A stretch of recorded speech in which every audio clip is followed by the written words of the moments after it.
Tu ne seras jamais mécanicienne, tu es une femme! Le silence dans l'atelier fut brisé par un rire cruel qui résonna entre les murs de tôle rouillée. Tu crois vraiment qu'une veuve va réparer ce que 6 mécaniciens n'ont pas pu faire? Hurla Bertrand, le propriétaire de l'exploitation, en la pointant du doigt, avec mépris, devant tous les ouvriers rassemblés dans la cour poussiéreuse. Élise n'avait que 34 ans, mais ses yeux portaient la sagesse de celle qui avait tout perdu, et reconstruit seule, personne n'imaginait que cette mécanicienne, Anne silencieuse, non seulement sauverait le tracteur Massey Ferguson géant qui paralysait les récoltes, mais prouverait aussi que la force ne vient pas des muscles, mais de la détermination qui brûle à l'intérieur même quand le monde entier dit que vous n'en êtes pas capable. Le vent d'octobre balayait la cour de la ferme Belmont, soulevant des feuilles mortes et de la poussière entre les tracteurs immobilisés. Élise se tenait devant le Massey Ferguson 8S, le plus grand et le plus puissant tracteur que l'exploitation ait jamais acheté importé de l'usine de Beauvais, coûtant une fortune que Bertrand n'admettrait jamais publiquement. Le géant rouge était là arrêté depuis 4 semaines, comme un monument à la frustration collective, ses roues énormes enfoncées dans la terre, ses surfaces métalliques reflétant le soleil pâle de l'après-midi. L'air sentait l'humidité de la terre fraîchement retournée, mélangée à l'odeur caractéristique du gasoil et de l'huile mécanique qui imprégnait chaque recoin de la ferme. Derrière elle, les mécaniciens se regroupaient en petits cercles, certains fumant des cigarettes sans filtre, d'autres les bras croisés, tous avec cette expression de ceux qui avaient déjà renoncé à croire, leurs visages marqués par le travail en plein air portèrent cette fatigue particulière de ceux qui avaient passé des jours entiers à chercher une solution sans la trouver. Bertrand Dubois, le propriétaire de la ferme, avança d'un pas lourd ses bottes, laissant des traces profondes dans la terre. Humide, c'était un homme imposant aux épaules larges et aux mains calleuses du travail rural, quelqu'un qui avait tout construit avec sueur et autoritarisme. Sa stature imposante projetait une ombre longue sur le sol, et sa présence seule suffisait généralement à mettre fin à toute discussion. Il portait une veste de travail épaisse, boutonnée jusqu'au col, et un béret basque légèrement incliné sur le côté droit, à la manière des agriculteurs de l'Oise, qui refusaient de céder aux modes urbaines. Il pointa le Massey Ferguson, puis Élise, son index tremblant non de colère, mais de quelque chose proche du désespoir déguisé en contrôle. Ses yeux gris acier fixaient la jeune femme avec cette intensité particulière de ceux qui sont habitués à ce que leur volonté soit la seule qui compte. Puis il lâcha ce rire amer qui trancha l'air comme une lame, un rire sans joie qui fit écho contre les murs de l'hangar. « Ce Massey n'a aucun espoir, dit-il, d'une voix forte pour que tous entendent chaque syllabe, prononcée avec une emphase calculée pour humilier si 6 des meilleurs mécaniciens de l'Oise n'ont pas pu. Tu ne seras pas l'exception, surtout pas une femme seule qui croit pouvoir réussir là où des hommes d'expérience ont échoué. Certains hommes rirent nerveusement, d'autres détournèrent le regard gêné. Il y avait dans ce rire collectif quelque chose de forcé, comme si chacun riait non par conviction, mais par obligation sociale, par besoin d'appartenir au groupe dominant. Élise sentit chacun de ces rires comme de petits coups de couteau, mais garda la colonne vertébrale droite, ses doigts serrant la caisse à outils rouges usée au coin, comme si c'était la seule chose solide dans ce monde qui semblait décidé à la voir échouer. Les jointures de ses mains blanchissaient sous la pression, mais son visage restait impassible. Elle avait appris depuis longtemps que montrer de l'émotion dans ces situations ne faisait que donner plus de munitions à ceux qui cherchaient à la diminuer. « J'ai juste besoin d'une chance, répondit-elle sans élever la voix. Sa voix était ferme, calme, presque trop calme pour quelqu'un qui venait d'être humilié publiquement. Il y avait dans ce calme une force qui déstabilisa momentanément Bertrand, habitué aux protestations véhémentes ou aux soumissions immédiates.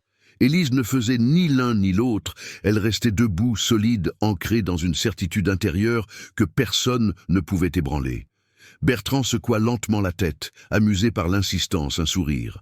Condescendant, étira ses lèvres. « C'est plus facile que tu te blesses, que tu répares ce tracteur. ajouta-t-il en croisant les bras sur sa large poitrine. Mais je dois admettre quelque chose seul. Toi pourrais me faire rire dans une situation comme celle-ci. Au moins tu nous divertis pendant que nous cherchons un vrai mécanicien. Quelques hommes rirent à nouveau. Mais cette fois le rire était moins assuré. Certains commençaient à se demander si l'humiliation publique était vraiment nécessaire. Le silence. Au qui suivit fut épais. Pesant comme une couverture de plomb, le Massey Ferguson restait immobile comme un géant endormi au milieu du champ. Ses surfaces métalliques captant la lumière déclinante de l'après-midi, le tracteur semblait presque vivant dans son immobilité, comme s'il attendait patiemment que quelqu'un comprenne enfin ce qu'il essayait de communiquer depuis des semaines. Élise respira profondément l'air frais d'octobre, emplissant ses poumons, lui donnant la force de continuer. Il n'y avait pas de colère sur son visage, seulement de la détermination, cette détermination silencieuse qui avait été forgée dans les années de solitude après la mort de Thomas. Cette détermination qui l'avait portée à travers les nuits où elle se demandait si elle aurait la force de continuer un jour, demanda-t-elle en regardant Bertrand directement dans les yeux de 7 heures du matin à 7 heures du soir. Si je n'y arrive pas, je ne reviendrai plus insister, je partirai, et vous ne me reverrez jamais ici. Mais si j'y arrive, vous devrez reconnaître que j'avais raison, Bertrand. Hésita un instant, cette proposition directe le prenait au dépourvu. Il regarda le tracteur, puis les mécaniciens cherchant dans leur visage une indication de ce qu'ils devaient faire. Le délai des prochaines semailles pesait plus qu'il ne voulait l'admettre. Chaque jour perdu était de l'argent qui s'envolait des opportunités manquées, une pression croissante des banques qui avaient financé l'achat de ce tracteur hors de prix. Il calcula rapidement dans sa tête. Un jour, ce n'était rien comparé aux semaines déjà perdues. Et si par miracle elle réussissait, cela résoudrait son problème le plus urgent. D'accord, finalement, un seul jour, et pas une minute de plus. Si à 19 heures, ce tracteur ne fonctionne pas, tu fais tes valises. Élise acquiesça, sans montrer le soulagement qu'elle ressentait intérieurement. Elle savait qu'elle venait de gagner la seule chose qui comptait vraiment, une opportunité de prouver sa valeur. Elle s'approcha du Massey Ferguson avec une révérence presque religieuse, passa la main sur la carrosserie, sentant la vibration muette du métal, le froid de l'acier sous ses paumes, la texture légèrement rugueuse, là où la rouille commençait à se former aux endroits où la peinture s'était écaillée. Et pendant que tous s'attendaient l'échec inévitable, convaincus qu'ils assisteraient à une nouvelle défaite, elle commença son travail avec la patience méthodique de celle qui sait que la précipitation est l'ennemi de la réparation. Le Massey Ferguson était arrêté depuis des semaines au milieu de la cour, transformé en un rappel constant du problème que personne n'avait réussi à résoudre. Ce n'était pas n'importe quelle machine. C'était le tracteur le plus grand et le plus cher que la ferme ait jamais eu acquis pour accélérer le travail lourd et garantir que la terre soit prête à temps pour les semailles d'automne. Bertrand l'avait commandé après une année exceptionnellement bonne, convaincu que l'investissement se paierait rapidement en augmentant la productivité de l'exploitation. Maintenant immobile, le Massey Ferguson faisait exactement le contraire de ce pourquoi il avait été acheté. Chaque jour qui passait, sans fonctionner, signifiait des retards. La terre attendait d'être labourée. Les conditions météorologiques idéales pour les semailles ne dureraient pas éternellement. Et chaque fenêtre d'opportunité qui se fermait mettait en péril toute la saison agricole. Les prévisions météorologiques annonçaient des pluies pour la fin du mois, ce qui rendrait le travail de la terre encore plus difficile. Les délais se resserraient et la pression augmentait de manière exponentielle. Chaque jour, les champs ne se préparaient pas tout seuls, et sans le Massey Ferguson, le rythme de travail avait été réduit de moitié. Les autres tracteurs plus petits, plus anciens, ne suffisaient pas. Ils tombaient en panne plus fréquemment sous la charge excessive qu'on leur imposait. Maintenant, le silence du géant se traduisait par des Pertes qui s'accumulaient sans besoin de chiffres pour être comprises. 6 mécaniciens avaient passé par le Massey Ferguson, des hommes avec des années d'expérience accumulés dans les ateliers de la région, habitués à résoudre des pannes complexes sous pression des professionnels reconnus qui travaillaient sur les machines agricoles depuis des décennies. Ils avaient vérifié le moteur, pièce par pièce, démonté des composants, essayé différents réglages, remplacé des pièces suspectes, testé toutes les hypothèses imaginables, l'un après l'autre. Ils étaient arrivés à la même conclusion frustrante. Il n'y avait pas de solution claire. Le problème semblait fantomatique, apparaissant et disparaissant sans logique. Apparente, défiant toutes les règles conventionnelles du diagnostic mécanique, chaque tentative ratée renforçait l'idée que le problème était plus profond, qu'il n'y paraissait plus insidieux, plus résistant. Bertrand observait tout avec une frustration croissante qui se transformait lentement en rage impuissante. Il n'était pas habitué à ce qu'une machine le vainque toute sa vie. Il avait résolu des problèmes par la force de volonté et le travail acharné. Maintenant, le temps jouait contre lui. La prochaine étape du travail. Agricole ne pouvait pas attendre indéfiniment et chaque journée perdue augmentait la tension dans la ferme.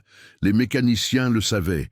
Ils le commentaient en voix basse en regardant le Massey Ferguson de loin, comme si s'approcher trop était inutile.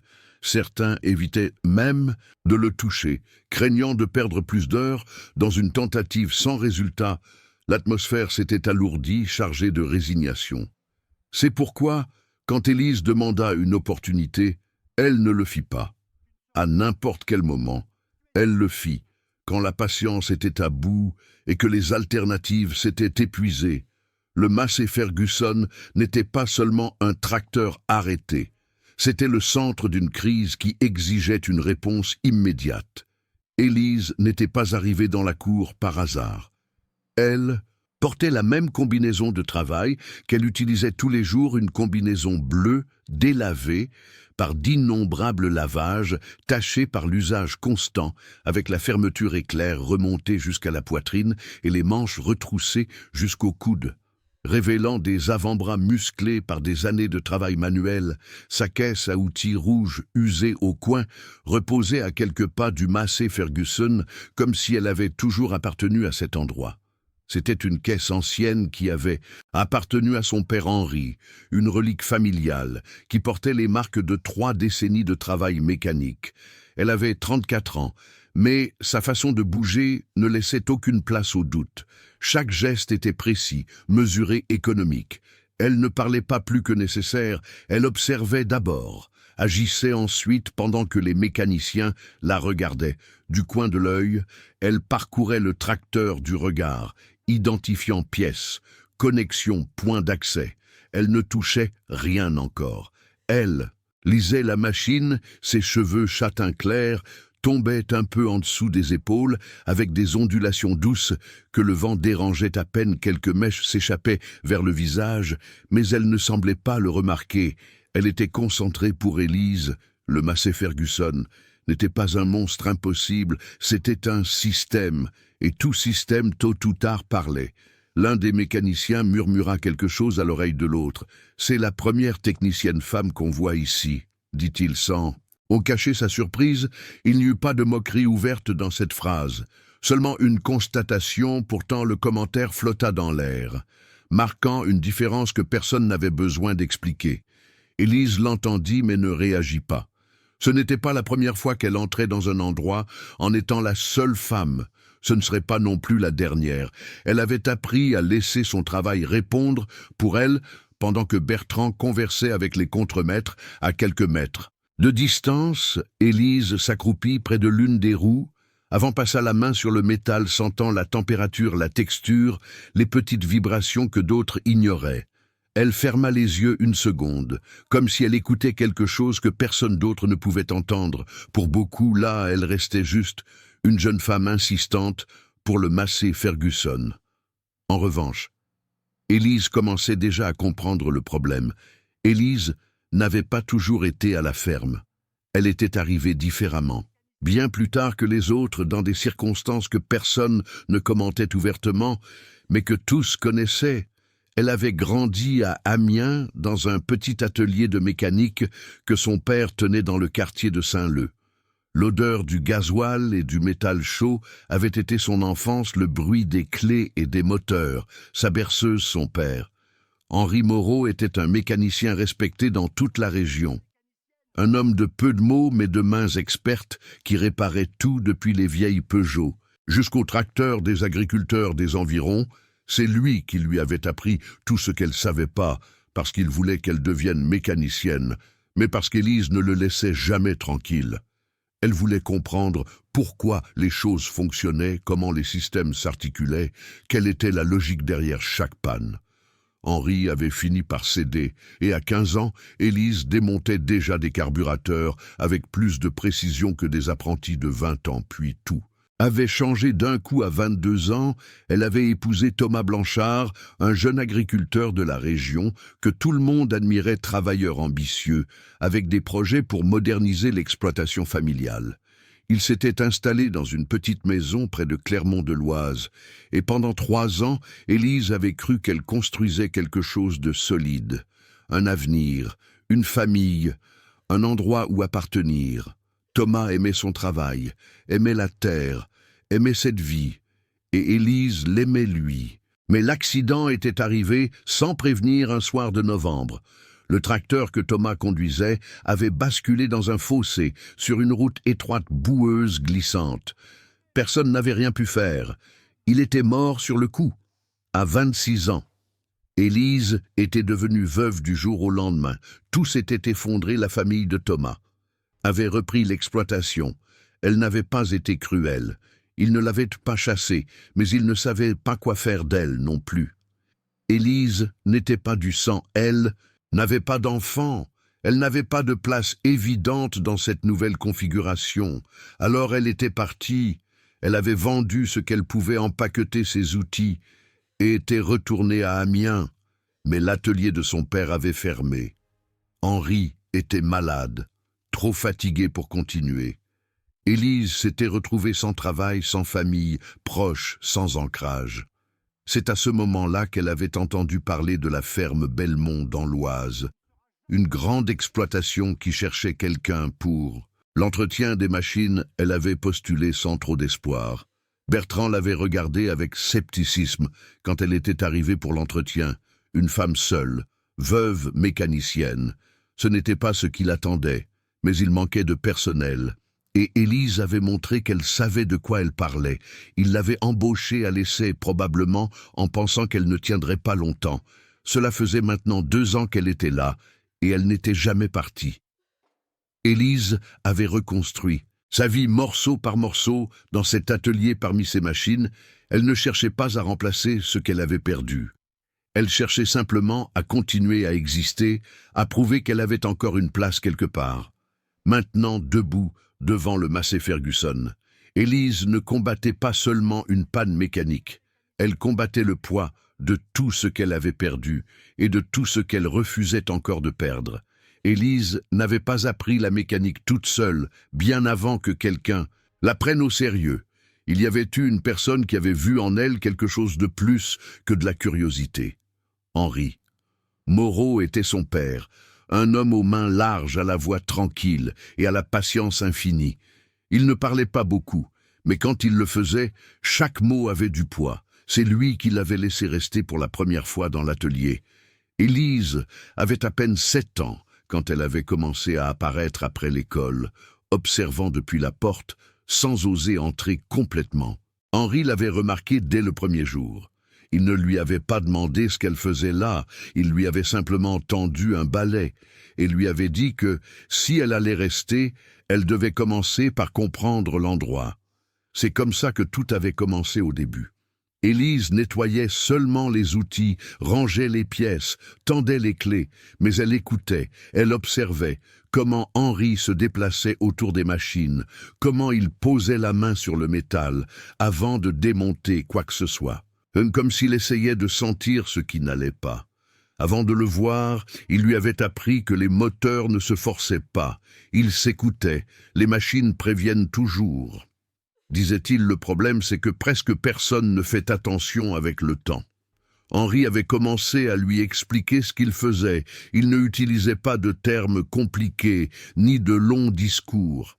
Il lui montrait comment fonctionnaient les systèmes, comment la pression, le flux et le mouvement étaient connectés.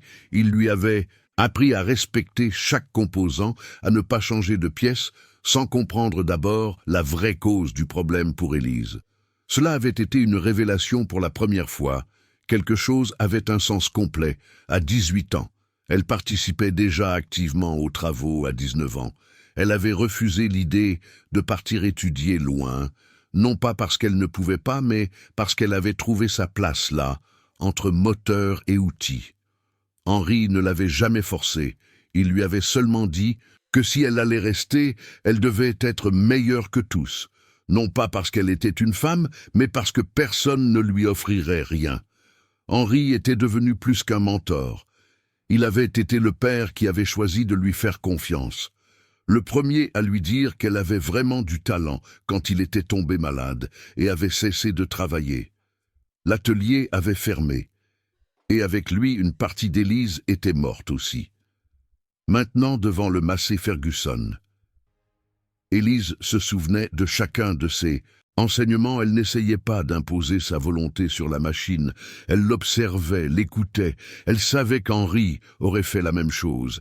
Et en silence, elle espérait être à la hauteur de tout ce qu'il lui avait appris. Bertrand Dubois n'avait pas construit la ferme seulement avec du travail acharné. Il avait tout élevé. À partir du contrôle depuis jeune, il avait appris que commander était plus efficace que négocier et que les décisions rapides, même les dures, évitaient les questionnements. Et pour lui, l'autorité ne s'expliquait pas, elle s'exerçait. Il marchait dans la cour d'un pas ferme, observant chaque détail, comme si tout là était une extension directe de sa volonté. Les travailleurs le respectaient. Mais peu s'approchaient plus que nécessaire, non par peur explicite, mais par habitude. Bertrand n'aimait pas les longues conversations, ni les explications inutiles.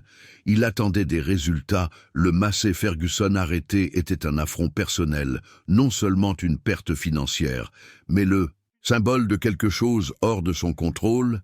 Il avait acquis cette machine pour éliminer les retards, pour imposer une efficacité absolue. Maintenant, le tracteur immobile exposait une faille qu'il ne pouvait pas corriger uniquement avec des ordres. Bertrand ne comprenait pas la mécanique en profondeur, mais il croyait comprendre les hommes. Pour lui, si 6 mécaniciens expérimentés avaient échoué. Le problème n'était pas technique, mais humain. Et les limites dans sa vision ne se dépassaient pas avec de l'insistance, mais avec du remplacement. C'est pourquoi la présence d'Élise le mettait mal à l'aise, plus qu'il n'était disposé à l'admettre. Elle ne rentrait pas dans son modèle mental. Elle ne demandait pas la permission avec soumission, ne se justifiait pas. Elle observait seulement et insistait. Cela le désarmait. Bertrand avait toujours cru que la fermeté provenait de l'imposition, non de la patience. Voir Élise devant le Massey Ferguson, silencieuse, concentrée, sans montrer de hâte ni de peur, éveillait en lui une irritation difficile à nommer. Il se souvenait vaguement de la jeune femme qui était arrivée il y a 2 ans seule, portant le deuil dans les yeux, cherchant du travail. Il ne savait jamais exactement comment la traiter, non par rejet conscient, mais par incapacité. Bertrand avait été élevé pour diriger des hommes, pour gérer une exploitation, pour maintenir l'ordre. Il ne savait pas comment gérer quelqu'un qui ne répondait pas aux schémas habituels. Maintenant, en l'observant de loin, il ressentait quelque chose proche du défi. Une partie de lui voulait qu'elle échoue rapidement, juste pour confirmer ce qu'il avait toujours cru, que certaines choses ne changeaient pas. Une autre partie, plus silencieuse, craignait le contraire, parce que si Élise réussissait, il devrait affronter quelque chose qu'il avait évité pendant des années, la possibilité de se tromper. Bertrand croisa les bras, gardant le regard fixe sur le Massey Ferguson. Pour lui, ce tracteur n'était pas seulement une machine en panne, c'était une épreuve non de mécanique mais d'autorité. et il n'était pas disposé à perdre la présence d'Élise dans la cour, commença à déranger plus que Bertrand ne s'y attendait. Non pas parce qu'elle parlait trop ni défiait ouvertement les ordres, mais justement pour le contraire, elle travaillait en silence, concentrée, comme si le reste du monde n'existait pas, et cela pour certains était une provocation suffisante. Les mécaniciens continuaient à circuler autour du Massey Ferguson. Mais, maintenant avec une curiosité différente, ce n'était plus seulement de l'incrédulité. C'était de l'expectative mélangée au scepticisme. Certains s'approchaient plus qu'avant, observant chaque mouvement d'Élise, commentant à voix basse, échangeant des regards qui disaient, plus que les mots, « On va voir combien de temps elle tient », murmura l'un d'eux sans se soucier de cacher le ton. Un autre rit en secouant la tête. « On a déjà vu ça ». Elle commence confiante et finit par demander de l'aide. Élise entendit, elle, entendait toujours, mais elle ne réagissait pas. Elle continuait à analyser le tracteur, enregistrant mentalement chaque détail, chaque signal que la machine offrait. Elle savait que ses observations n'étaient pas seulement sur le Massey Ferguson, elles étaient sur elle, sur combien il croyait qu'elle n'appartenait pas à cet endroit.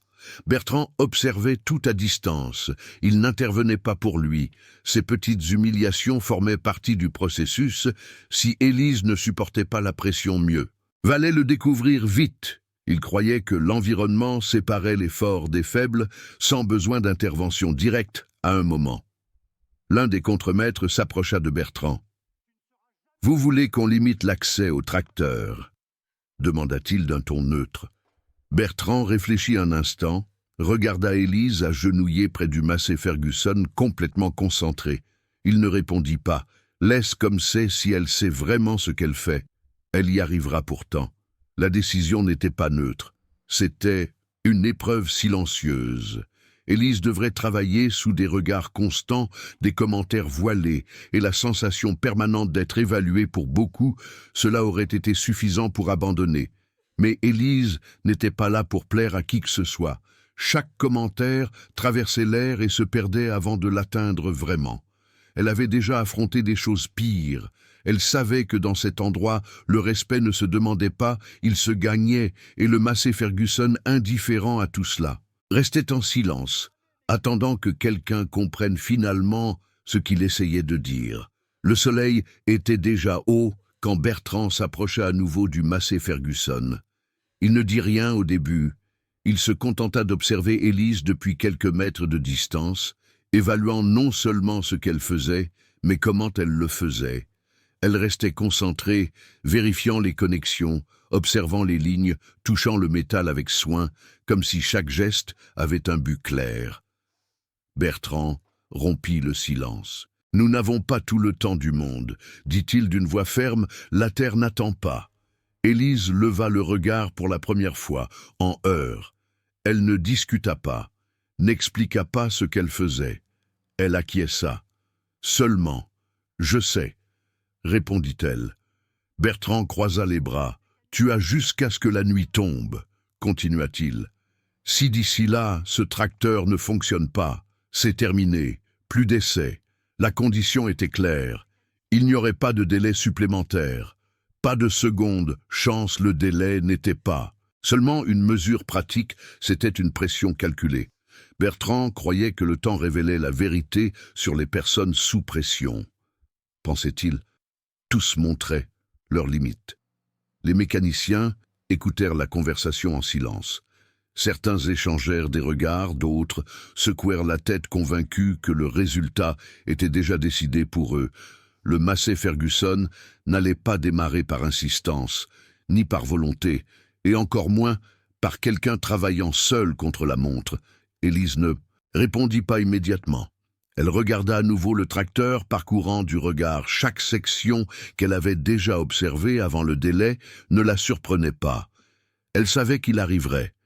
Elle savait que Bertrand ne permettrait pas que cela s'étende plus que nécessaire. « C'est suffisant, dit-elle. Finalement, avec ça, je peux le faire. » Bertrand haussa un sourcil, surpris par la sécurité dans sa voix. « On verra, » répondit-il, en faisant demi-tour. À partir de ce moment, l'atmosphère changea. Le temps cessa. d'être seulement une référence et devint un poids constant. Chaque mouvement d'Élise semblait mesuré contre l'avancée du jour. Chaque pause était observée, chaque décision jugée en silence. Mais loin de se précipiter, Élise maintint le même rythme. Elle savait que commettre une erreur par hâte serait pire que ne pas terminer. Elle se souvint des paroles d'Henry. Une machine ne se répare pas en courant. Elle respira profondément et continua le Massey Ferguson, restait immobile. Mais pour la première fois, Élise sentait que la marge était claire, et avec la limite définie, le chemin l'était aussi. Élise avait passé des heures à observer le Massey Ferguson sans démonter une seule pièce pour beaucoup. Cela semblait une perte de temps pour elle. C'était la partie la plus importante du travail. Elle savait que démonter sans comprendre l'origine du problème ne faisait que multiplier les erreurs. Elle commença par les bases. Elle vérifia visuellement les lignes hydrauliques, cherchant des signes évidents de fuite de déformation ou de connexion desserrée. Elle ne trouva rien d'anormal. Le système était propre, sans trace d'huile renversée, ni pression résiduelle où il ne devait pas y en avoir. Cela écartait plusieurs hypothèses initiales. Ensuite, elle passa au moteur. Elle ne l'alluma pas, ne le força pas. Elle se limita à inspecter les points d'accès, les connexions mécaniques, les accouplements. Le Massey Ferguson ne montrait pas de signes de dommages internes graves. Il n'y avait pas de bruit métallique, préalable rapporté ni de blocages évidents. Le problème n'était pas où tout le monde avait cherché. Élise s'arrêta un moment et se souvint de quelque chose qu'Henry disait souvent quand tout le monde regarde le moteur. Le problème est souvent dans ce qui l'entoure, avec cette idée en tête. Elle reporta son attention sur le système de transmission de puissance et sur les commandes qui régulaient le flux hydraulique. C'est alors qu'elle remarqua quelque chose de subtil. Ce n'était pas une pièce cassée, ni un composant absent, c'était une réponse irrégulière. En actionnant manuellement l'une des vannes de contrôle, elle sentit une résistance qui ne devrait pas être là. Ce n'était pas un blocage total, mais ce n'était pas libre non plus. Quelque chose interférait avec le mouvement normal. Élise répéta le geste plusieurs fois, comparant les sensations, s'assurant de ne pas imaginer le problème. La vanne répondait de manière incohérente. Parfois, elle cédait parfois. Non, cela expliquait pourquoi le tracteur semblait tomber en panne de manière intermittente avant de s'arrêter complètement. Les mécaniciens avaient vérifié le système, mais cherchant des pannes évidentes, personne n'avait prêté attention à une obstruction partielle, à une usure interne qui ne se voyait pas à l'œil nu pour Élise. Cela commençait à s'emboîter si le flux hydraulique n'était pas régulé correctement. Le système de transmission ne recevrait pas la pression nécessaire au bon moment. Le moteur pouvait être en état, mais la puissance ne se transférait pas comme elle devait. Le Massey Ferguson n'était pas mort. Il était lentement étouffé par un problème que personne n'avait voulu écouter. Élise se redressa lentement, regarda le tracteur avec une expression différente.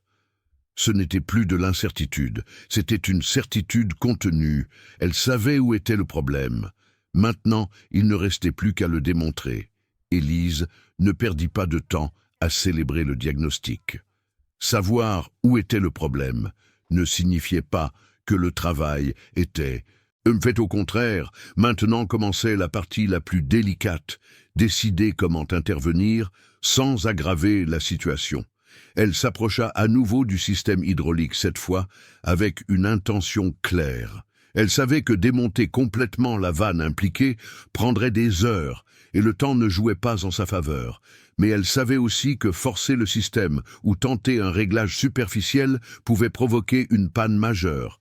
L'équilibre entre précision et urgence était critique. Élise choisit un chemin intermédiaire. Elle décida d'isoler le circuit affecté pour confirmer son hypothèse. Avant d'avancer, elle desserra soigneusement l'une des connexions, permettant de libérer la pression de manière contrôlée. Elle observa le comportement du système, attentive à toute réponse irrégulière. La résistance se manifesta à nouveau exactement comme elle l'avait senti. Avant cela fut suffisant, la vanne n'était pas cassée, elle était usée intérieurement, une usure irrégulière qui provoquait une obstruction partielle intermittente difficile à détecter sans expérience.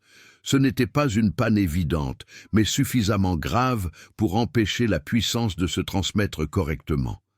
Élise respira profondément. Elle savait qu'elle n'avait pas de vanne de remplacement sous la main, elle ne pouvait pas non plus improviser une pièce neuve, mais elle se souvenait de quelque chose d'autre des enseignements d'Henri. Quand tu ne peux pas changer la pièce, tu dois lui rendre sa fonction avec soin. Elle démonta seulement le nécessaire, nettoya l'intérieur, éliminant les résidus accumulés qui aggravaient l'usure. Elle ajusta le siège de la vanne, cherchant à récupérer la réponse originale dans les marges possibles.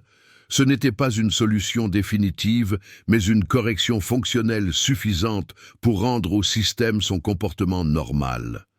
Les mécaniciens observaient de loin maintenant en silence. Il n'y avait plus de commentaires, seulement de l'attention. Bertrand regardait aussi, sans dire un mot. Il ne comprenait pas exactement ce qu'Élise faisait, mais il percevait quelque chose de différent. Ce n'était pas de l'improvisation, c'était de la décision. Quand Élise termina, elle se redressa lentement, s'essuya les mains sur la combinaison et regarda le Massey Ferguson avec calme. Elle avait fait tout ce qu'elle pouvait faire à ce moment-là. Maintenant, la machine devrait répondre. Élise se positionna dans la cabine du Massey Ferguson avec un calme qui contrastait avec l'expectative autour. Il n'y avait pas de gestes théâtraux ni d'annonces préalables, seulement le son sec du métal en s'installant sur le siège et le léger grincement de la structure en recevant son poids pour elle. Ce moment n'était pas un spectacle, c'était une épreuve. Avant d'essayer de démarrer, elle vérifia une fois de plus les commandes, non par doute mais par respect du processus. Elle ajusta les leviers, avec soin, vérifia que les circuits hydrauliques étaient dans la bonne position et respira profondément. Elle savait que, si quelque chose échouait, il n'y aurait pas de marge pour une seconde explication. Elle tourna la clé. Le moteur répondit avec un son grave, profond, qui parcourut la cour comme une vibration contenue. Ce ne fut pas immédiat ni explosif, ce fut progressif, stable. Le Massey Ferguson se réveillait lentement, comme s'il avait aussi besoin de confirmer que cela était réel.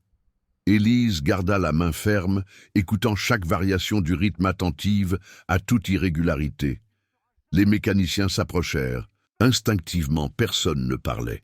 Le silence était absolu, interrompu, seulement par le pouls constant du moteur. Certains échangèrent des regards incrédules. D'autres froncèrent les sourcils, attendant la panne qui, selon eux, devait arriver à tout moment.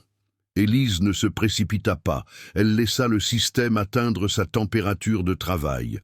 Observa les indicateurs mécaniques, vérifiant que la pression se maintenait dans les plages attendues. Tout semblait répondre comme il devait l'usure qu'elle avait. Corrigée, remplissait sa fonction avec un mouvement contrôlé. Elle actionna le système de transmission. Le Massey Ferguson réagit avec une légère secousse, à peine perceptible, suivie d'une réponse ferme. La puissance commença à circuler. Il n'y eut pas de blocage, pas de résistance irrégulière. Le tracteur avança de quelques centimètres. Ce fut suffisant pour changer l'atmosphère. Un murmure parcourut la cour. Ce n'était pas une célébration, c'était de la surprise. Les mécaniciens s'approchèrent encore plus. Maintenant, avec une attention genuine, certains secouaient la tête, incapables d'accepter ce qu'ils voyaient. D'autres observaient en silence, essayant de comprendre ce qu'elle avait fait différemment. Bertrand restait immobile, les bras croisés. Son expression ne changeait pas, mais quelque chose dans sa posture s'était tendu.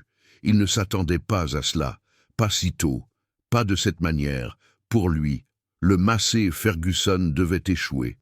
C'était la logique qu'il avait construite dans son esprit, le voir bouger. Même lentement défiait cette certitude. Élise continua, elle ne cherchait pas à impressionner, elle cherchait à confirmer. Elle avança un peu plus, testant la réponse du système sous charge légère. Le tracteur obéissait. Chaque commande était suivie d'une réaction claire, sans retard ni blocage. Le flux hydraulique se maintenait stable. « Ça fonctionne », murmura l'un des mécaniciens, presque sans se rendre compte qu'il parlait à voix haute. Élise entendit, mais ne répondit pas. Elle savait que ce n'était pas Encore la fin. Un démarrage réussi ne garantissait rien. Le vrai défi était de maintenir le fonctionnement, de démontrer que la correction n'était pas momentanée. Elle arrêta l'avancement et laissa le moteur tourner pendant plusieurs minutes. Elle observa, écouta, sentit les vibrations à travers le siège, et tout se maintenait dans les attentes. Le Massey Ferguson n'était pas forcé, il travaillait finalement. Elle éteignit le moteur, le silence qui suivit fut différent de celui d'avant. Ce n'était plus de... L'expectative, c'était de la reconnaissance contenue. Personne n'applaudit, personne ne célébra ouvertement, mais tous savaient que quelque chose avait changé. Élise descendit de la cabine, avec le même calme avec lequel elle était montée. Elle retira ses gants et les rangea dans la poche de la combinaison. Elle regarda le Massey Ferguson une dernière fois, comme quelqu'un qui remercie une réponse honnête. Bertrand fit un pas en avant. Il ne dit rien immédiatement. Il observa le tracteur, puis Élise. Pour la première fois, il n'y avait pas de reproche dans son regard, seulement d'une question qu'il n'était pas prêt à formuler. Le Massey Ferguson avait répondu, et avec lui, quelque chose d'autre avait commencé à bouger. Le Massey Ferguson redémarra quand le soleil commençait déjà à descendre. La lumière orangée se reflétait sur la carrosserie du tracteur, marquant chaque ligne, chaque imperfection, comme si le temps lui-même observait Élise, savait que cette fois, il ne suffisait pas de démontrer que le moteur démarrait maintenant, elle devait prouver qu'il pouvait travailler sous charge réelle. Bertrand donna l'ordre sans élever la voix. « Amenez-le au champ nord. » Le champ nord était le plus exigeant, terre compacte irrégulière qui exigeait toute la puissance du tracteur. Ce n'était pas un choix fortuit, c'était l'épreuve définitive. Élise conduisit le Massey Ferguson jusqu'à l'entrée du terrain. Chaque mètre parcouru augmentait la tension autour d'elle. Les travailleurs s'alignaient sur les côtés, certains les bras croisés, d'autres, les mains appuyées sur la taille. Personne ne parlait, le son du moteur dominait l'environnement. Avant d'avancer, Élise arrêta le tracteur, ajusta à nouveau les commandes hydrauliques, vérifia la réponse des leviers et respira profondément. Elle savait que l'usure corrigée pouvait se comporter différemment sous effort continu si la vanne échouait à nouveau. Ce serait là. Elle avança, le Massey Ferguson s'enfonça dans la terre avec une force contenue mais constante, les roues mordaient le sol, soulevant poussière et motte. Le moteur maintenait un rythme ferme, sans variation brusque. Élise sentait chaque vibration à travers le siège. Chaque réponse du système, tout semblait se maintenir dans les attentes. Les premières minutes furent décisives. Le tracteur avançait sans difficulté, transmettant la puissance de manière uniforme. Certains mécaniciens commencèrent à échanger des regards. Il n'y avait plus d'incrédulité. Il y avait une attention absolue. Bertrand observait depuis le bord du champ, son expression restait dure, mais quelque chose dans sa posture avait changé. Il n'était plus détendu. Il suivait chaque mouvement du Massey Ferguson comme s'il cherchait l'erreur qui n'apparaissait pas encore. Élise augmenta légèrement la charge, non par défi mais par nécessité. Le système devait répondre dans des conditions réelles. Le Massey Ferguson réagit avec une légère augmentation du son du moteur, mais sans perdre de stabilité. La pression hydraulique se maintenait constante. Une transmission répondait alors à un changement subtil, se produisit à peine perceptible. Élise le sentit, avant de le voir, une résistance minime dans la commande. Ce n'était pas une panne, mais ce n'était pas normal non plus. L'usure était toujours là, lui rappelant que la correction n'était pas parfaite. Élise ne paniqua pas, elle réduisit légèrement la charge, ajusta le flux et maintint l'avancement. Le système répondit, la résistance disparut. Le Massey Ferguson continua à travailler de l'extérieur. Personne ne remarqua le moment pour les autres, le tracteur continuait à fonctionner sans problème. Seule, Élise savait à quel point elle avait été proche de la limite. Après plusieurs minutes, elle arrêta l'avancement, éteignit le moteur et resta assise quelques secondes. Écoutant le silence qui suivait l'effort, elle avait passé l'épreuve, les travailleurs commencèrent à murmurer. Ce n'était pas une célébration ouverte, mais la reconnaissance était évidente. Certains acquiesçaient, en silence, d'autres regardaient. Élise, avec un mélange de respect et de surprise. Bertrand s'approcha lentement, il marcha autour du Massey Ferguson, observant les roues couvertes de terre, le moteur encore chaud. Finalement, il s'arrêta devant Élise. « Combien de temps ça va durer ?» demanda-t-il. Élise n'esquiva pas la question. « Ce n'est pas une solution définitive, » répondit-elle. « Mais il va travailler, et ça nous donne le temps de faire le remplacement correct. » Bertrand la regarda fixement. Il n'y avait pas de colère dans son expression, non. Et plus de fierté, seulement une évaluation honnête. « Ça suffit, » dit-il. Finalement, pour Élise, ces mots avaient un poids différent. Ce n'était pas un éloge, ce n'était pas des excuses, mais c'était de la reconnaissance. Et dans cet endroit, cela changeait tout. Le Massey Ferguson avait dépassé l'épreuve, et avec lui Élise aussi. Le retour du Massey Ferguson dans la cour ne fut pas accompagné d'applaudissements ni de célébrations ouvertes. Cependant, quelque chose avait changé de manière irréversible. Le tracteur avança lentement jusqu'à sa place habituelle, couvert de terre et de poussière, comme une preuve silencieuse de ce qu'il avait accompli. Élise éteignit le moteur et descendit de la cabine, avec la même sérénité qu'elle avait maintenue pendant tout le processus. Les travailleurs commencèrent à se disperser, mais pas comme avant. Il n'y avait plus de rires contenus ni de commentaires ironiques. Certains s'arrêtaient pour observer le Massey Ferguson quelques secondes de plus. D'autres regardaient Élise avec une attention différente, comme s'ils essayaient de réconcilier l'image qu'ils avaient d'elle avec ce qu'ils venaient de voir. L'un des mécaniciens les plus anciens s'approcha lentement. Il ne dit rien. Au début, il acquiesça seulement légèrement de la tête, un geste bref mais chargé de signification pour Élise. Ce geste valait plus que n'importe quel mot. Bertrand restait proche, observant la scène sans intervenir pour la première fois. Il n'était pas le centre d'attention, et cela le dérangeait plus qu'il n'était disposé à l'admettre pendant des années. C'était lui qui validait, qui décidait, qui méritait le respect. Maintenant, ce respect s'était déplacé sans qu'il ne l'autorise. « Bon travail », dit-il. Finalement, sans élever la voix, ce ne fut pas un discours, ce ne furent pas des excuses, ce fut une phrase courte, presque sèche. Mais dans le contexte de la ferme, ces deux mots avaient un poids énorme. Élise le regarda surprise pendant un instant, puis acquiesça. « Merci », répondit-elle, sans plus l'échange fut bref, mais suffisant pour que tous comprennent que quelque chose s'était redéfini. Bertrand n'avait pas perdu d'autorité, mais il avait cédé de l'espace, et cela pour quelqu'un comme lui était un changement profond. Élise se dirigea vers l'atelier pour ranger les outils. Pendant qu'elle le faisait, elle sentait les regards autour d'elle. Ils n'étaient plus de jugement. Ils étaient de reconnaissance. Elle savait que tous n'accepteraient pas le changement immédiatement. Mais elle savait aussi qu'elle avait franchi un seuil dont on ne revenait pas dans la cour. Bertrand resta seul quelques minutes de plus. Il observa le Massey Ferguson, maintenant silencieux, puis le champ qui s'étendait au-delà. Il pensa aux décisions qu'il avait prises, aux certitudes qu'il avait construites au fil des années pour la première fois. Il se permit de remettre en question l'une d'entre elles. Il se souvint d'Henri. Il ne l'avait pas fait depuis longtemps. Il se souvint comment cet homme travaillait sans élever la voix.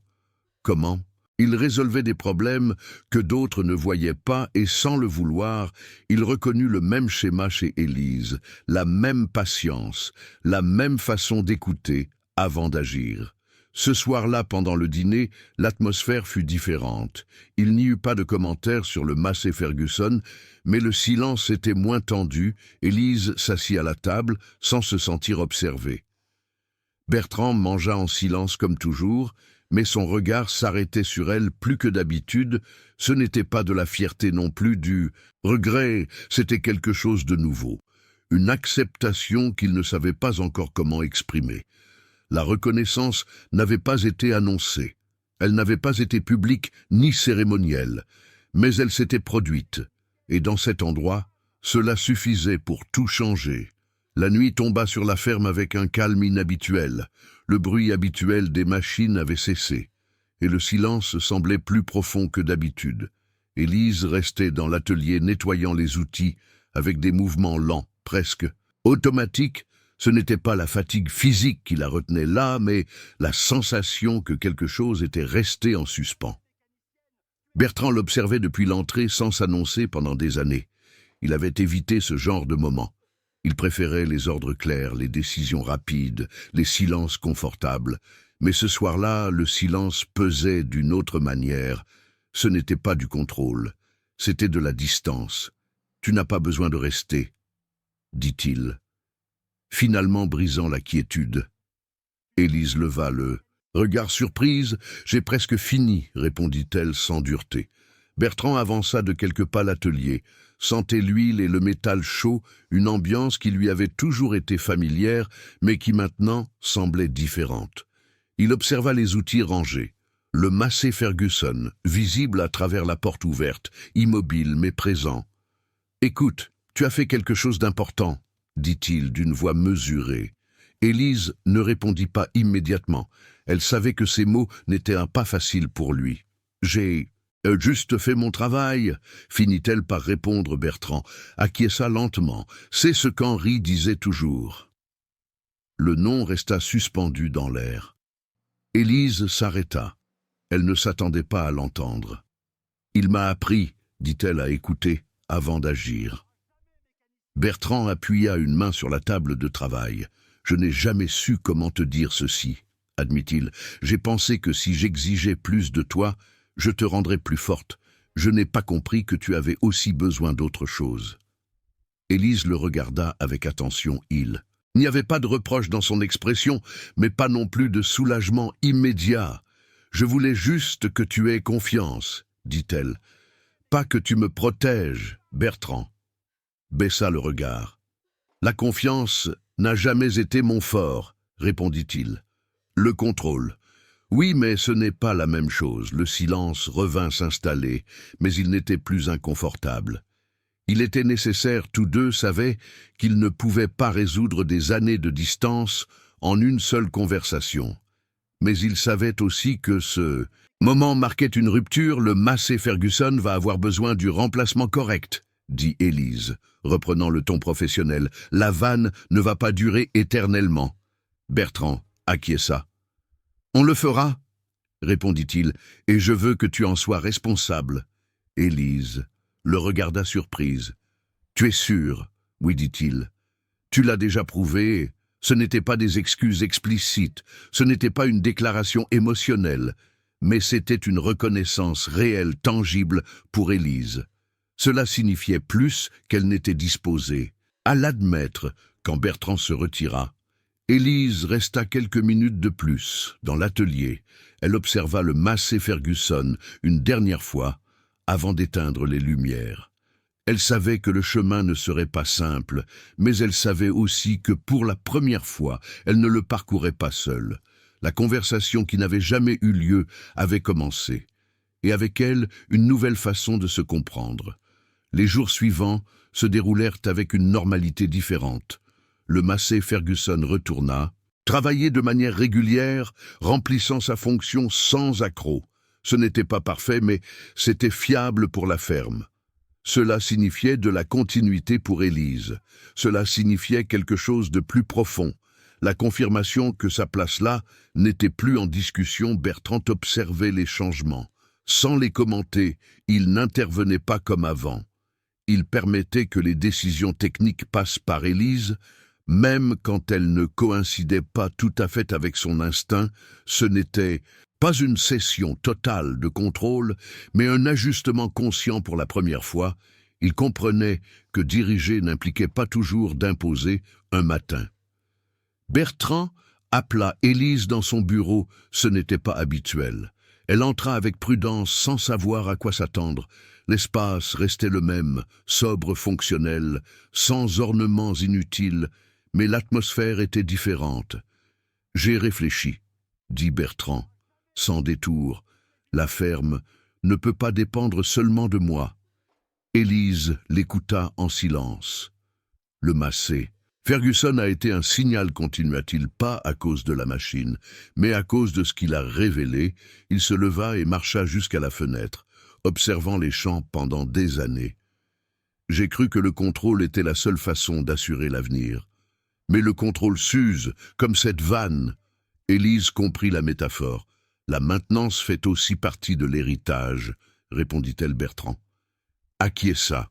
Je veux que tu assumes la supervision technique complète, dit-il. Pas seulement du Massey Ferguson, de tout là. Et proposition n'était pas symbolique, elle était structurelle.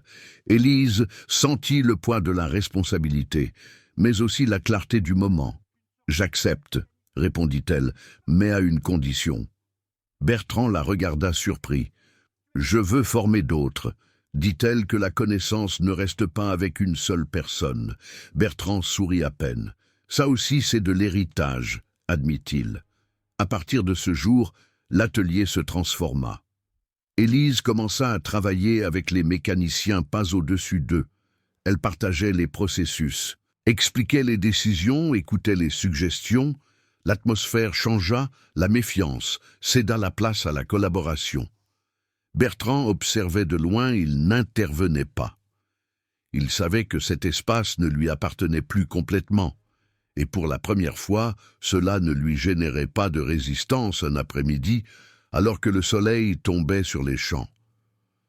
Bertrand s'approcha du Massey Ferguson. Il passa la main sur la carrosserie, sentant le métal tiède. Il pensa à tout ce que cette machine avait représenté. Pouvoir, contrôle, échec, apprentissage. Élise s'approcha. « Il va avoir besoin du remplacement bientôt, dit-elle. Mais maintenant, on sait exactement quoi faire. » Bertrand acquiesça. « Et tu sais comment le faire, » répondit-il. Ce n'était pas un transfert formel de pouvoir. Il n'y avait pas de document ni de cérémonie.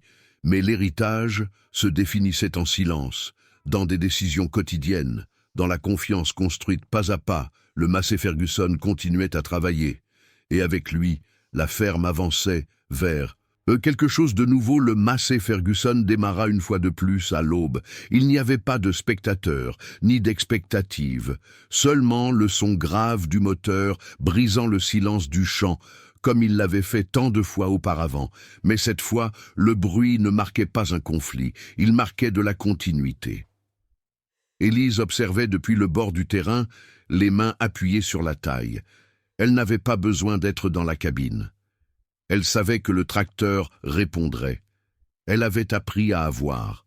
Et confiance non seulement dans la machine, mais dans le processus qui la soutenait. Les mécaniciens travaillaient à proximité, suivant les routines qu'elle-même avait aidé à établir. Ils vérifiaient, ajustaient, observaient. Ils n'attendaient plus d'ordre constant. Ils savaient quoi chercher, ils savaient comment agir.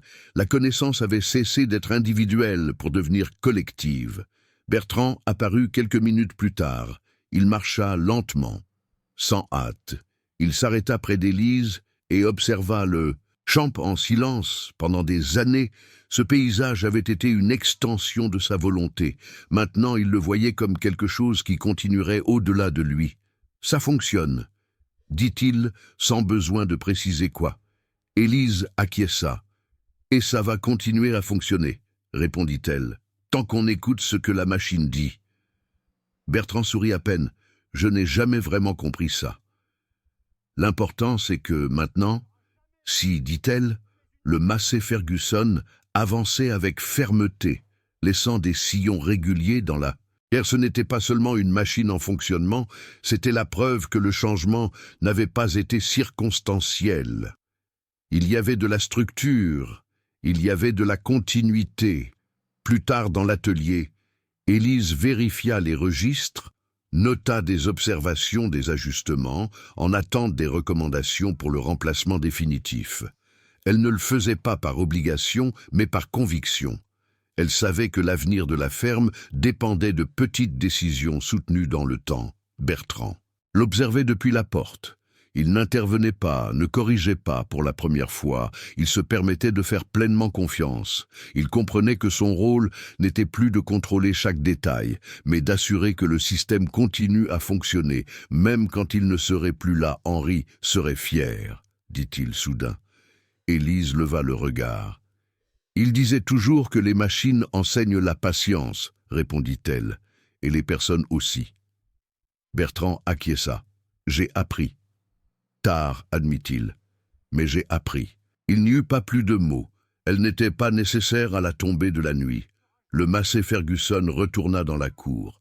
Élise éteignit le moteur et resta quelques secondes en silence. Elle écouta l'écho du travail terminé, le son résiduel du métal refroidissant.